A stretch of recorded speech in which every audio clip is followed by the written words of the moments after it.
At Duke Energy, we deliver electricity and so much more, like free home energy assessments, rebates for energy-saving improvements, payment options to help you better manage your budget, and even bill credits for helping the community use less energy.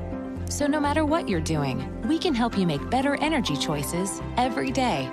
It's just another way we bring power to your life. How much can you save?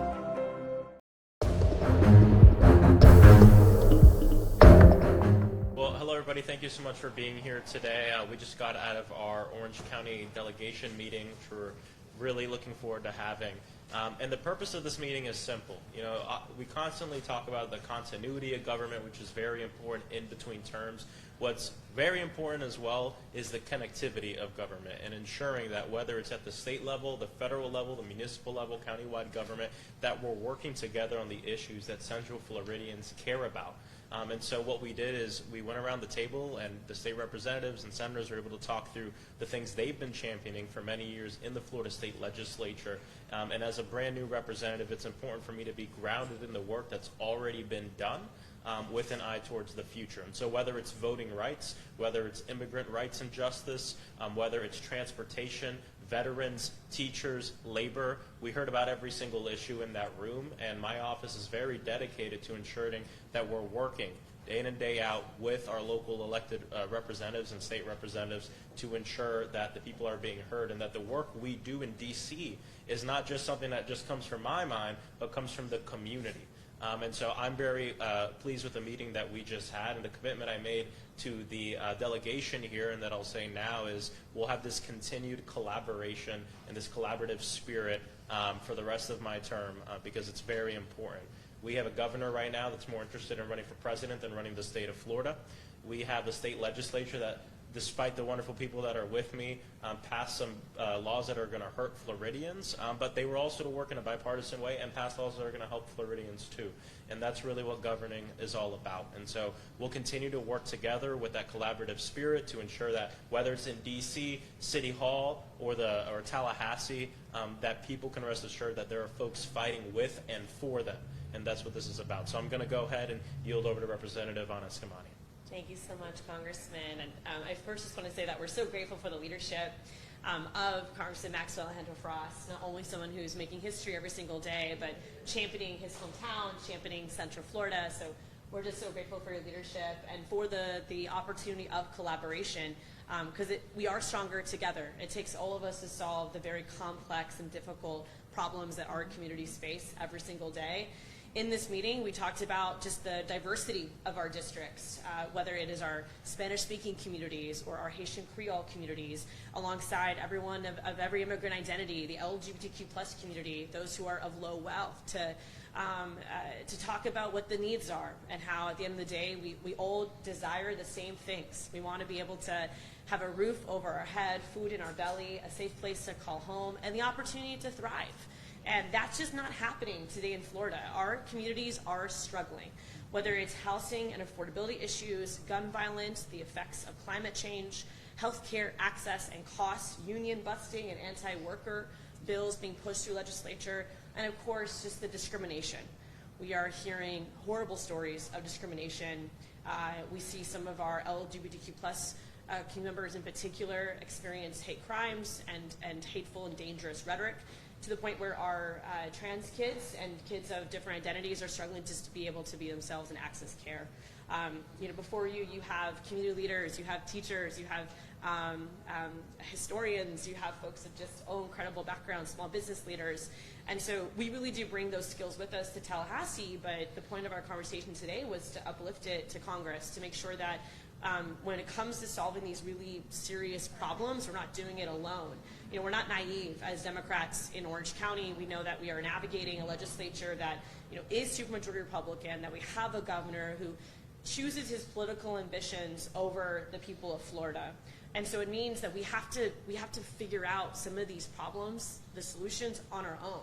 But the good thing is that we don't have to do it alone. We can do it in community with our member of Congress and, of course, with our city and county officials as we are in this together. And so as I pass it to the vice chair of the Orange County Legislative Delegation and my colleague Senator Thompson, I do want to just mention that as leaders, it is our job to create calm among the chaos. It is our job to solve problems, not create them. And that is our commitment as Orange County lawmakers, and is our commitment as leaders here in this community. And so I will pass it to Senator Thompson, the Vice Chair of the Orange County Legislative Delegation. Thank you. I know we're all aware that Florida is a very diverse state, and it is our diversity, really, that is our strength. And we have a governor who is prohibiting any funding of programs focused on diversity, equity, and inclusion in education.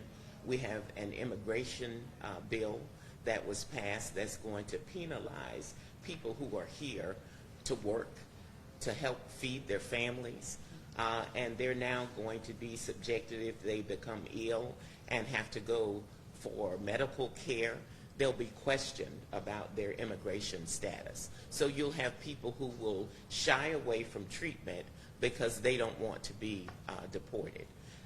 The businesses in the state of Florida, really in this bill, are not going to be that affected as much as the workers are going to be affected. We know that in the bill, you're supposed to use E-Verify, but nothing happens until you are found in violation 3 times. So it doesn't punish the business, it punishes the workers. And because we have a service industry that is based on agriculture, based on tourism, based on construction, these are people who are leaving Florida because of their concern. We also have a voting bill that makes it much more difficult for people to participate in our democracy. If you are a third-party voter registration organization, now if you register someone to vote, you have to give them a receipt, but you can't keep a copy of the receipt. You can't keep any information.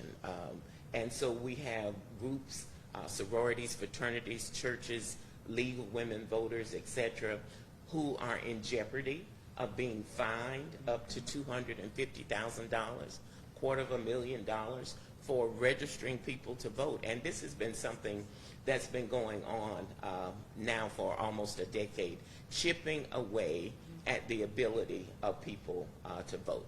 And so we have talked with the congressman about our concerns, how it's going to impact the economy in the state of Florida, how it's going to impact workers, how it's going to impact people who simply want to be full citizens and to have access to the polls. And so we are committed to working with him to make sure that at the federal level we can address some of the problems that are not being addressed in the state of Florida while we have an absentee governor who is in Iowa and New Hampshire and wherever else with his campaign for president.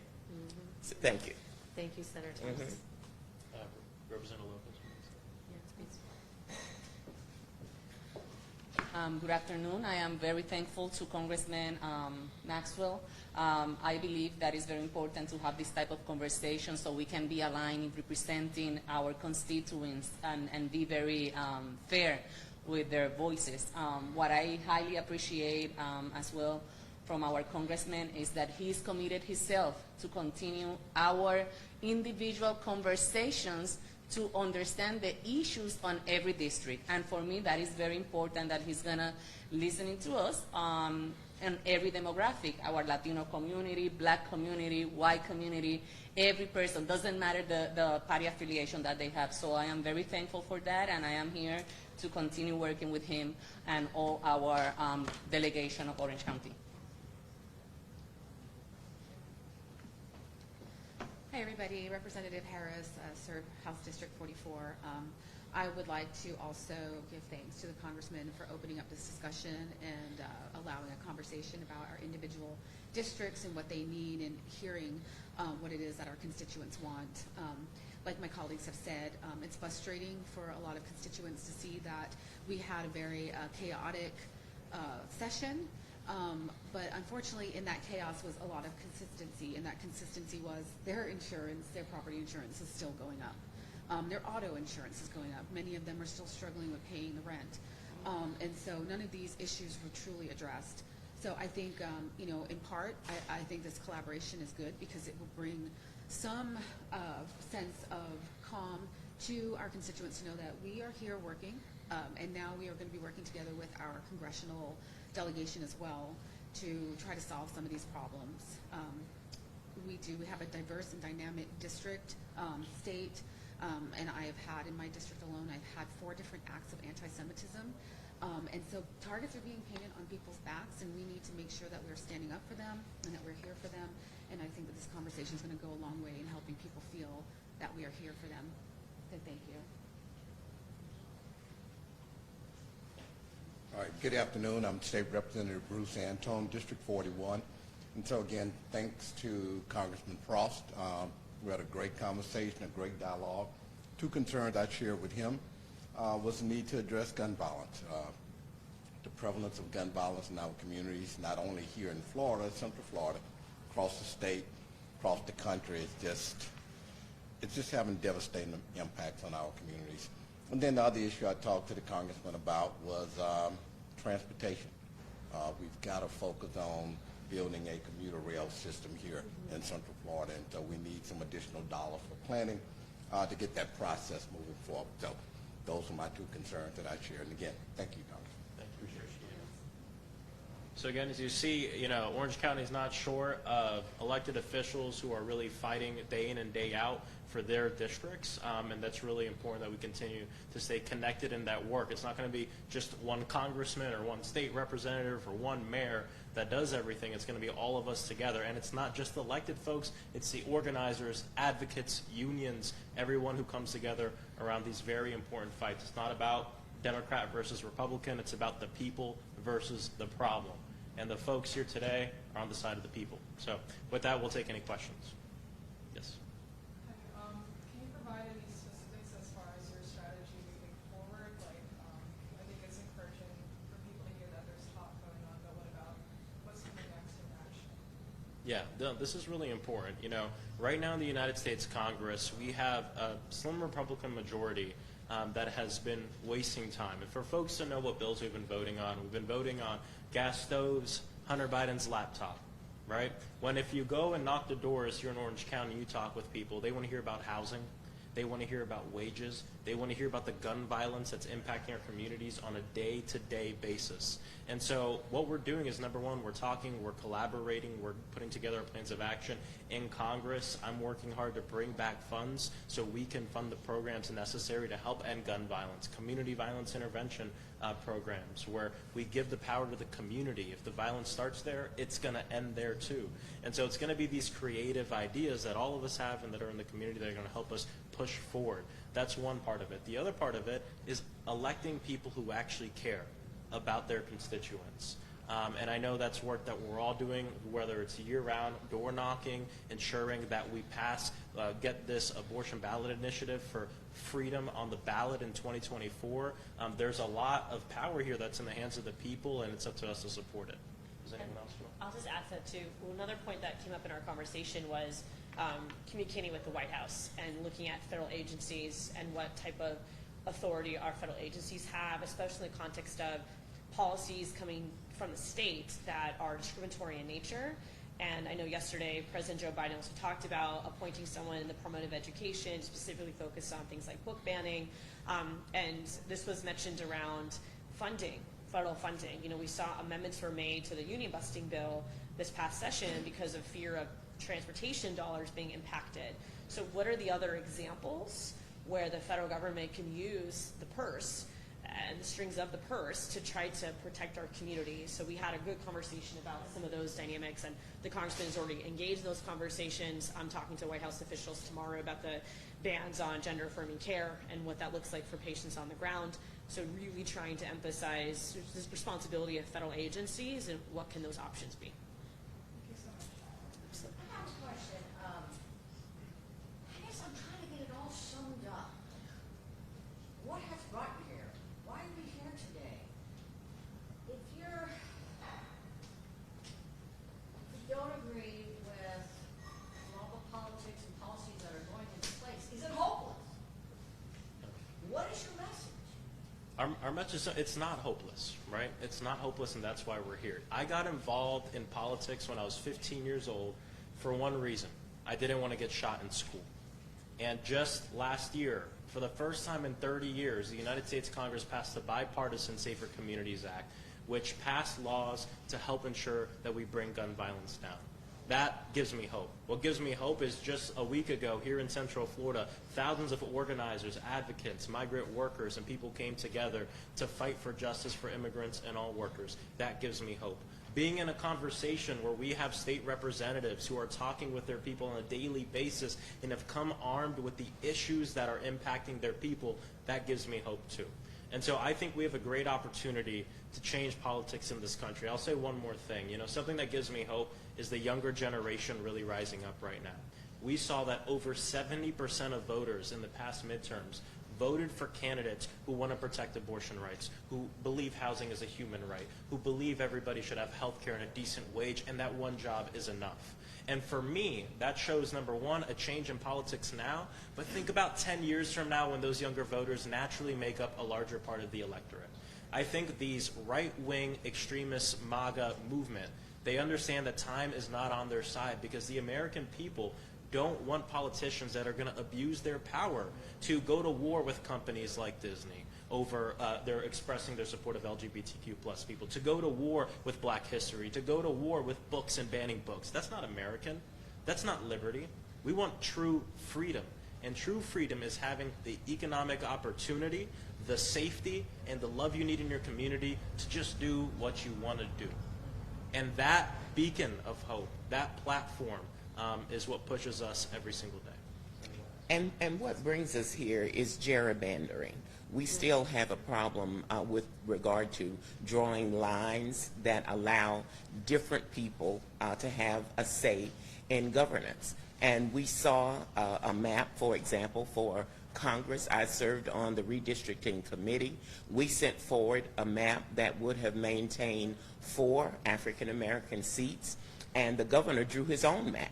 And that took us down from 4 to 2. We see gerrymandering at the state level as well.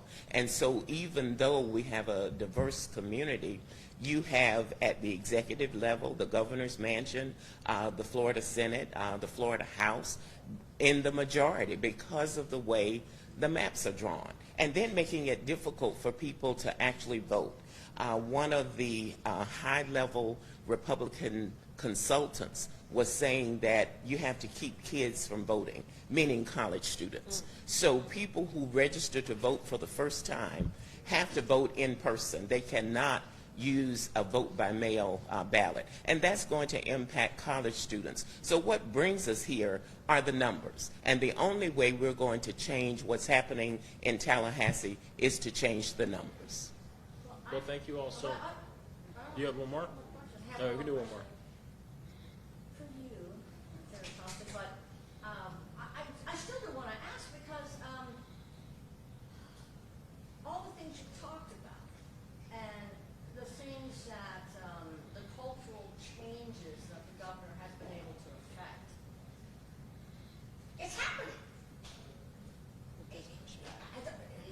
Some might say he gets away with it. So how can you stop it? I mean, I hear what you're saying, but all these things keep getting pushed through on the state level. I've been involved in the legislative process now for 16 years. I've never seen a situation where the governor, the executive branch, controls both the judicial branch as well as the legislative branch. And the governor is putting in place, for example, people who are aligned with his philosophy, his agenda, in strategic places. Just earlier we were talking about the African American History Task Force.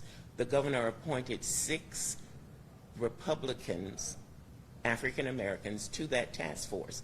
And so the agenda of whitewashing history, making sure that certain subjects are not taught in an authentic and realistic manner, will be pushed through by these people who he is appointing.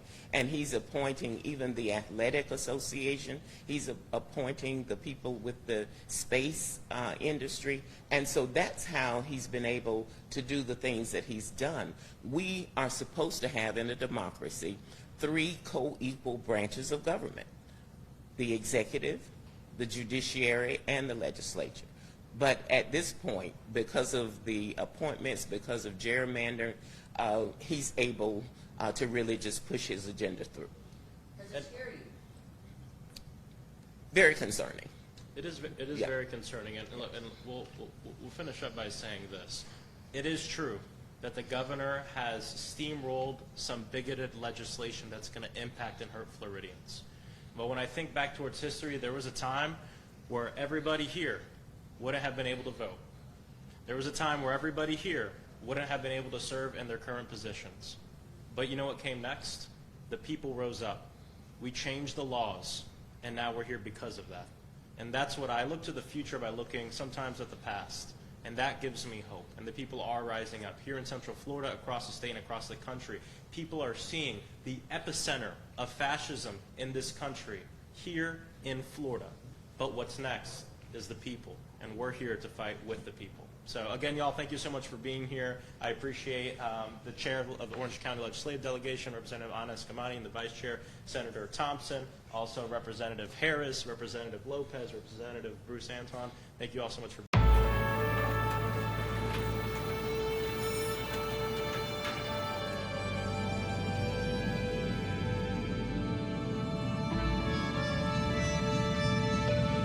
The Florida Lottery is proud to support education by contributing billions of dollars to Florida schools and awarding countless Bright Future scholarships so Florida students can do more than just dream of a brighter future. They can create one. Learn more at flalottery.com.